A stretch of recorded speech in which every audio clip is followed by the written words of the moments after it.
So back in the days, artists were seen as celebrities, but over the decades, we lost a lot of our A-list status.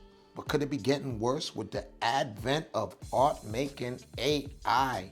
This video, End of Artist Career by Pix Imperfect, is a great example of what's on the horizon.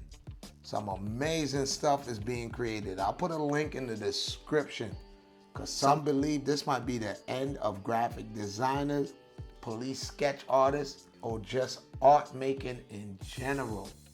Say it ain't so. But to all my artists out there, let me know in the comments, will you embrace this? Try to beat it creatively? Or do you fear it? Drop me a line, let me know what is on you guys' mind. So until next time, y'all be good and be safe. Peace.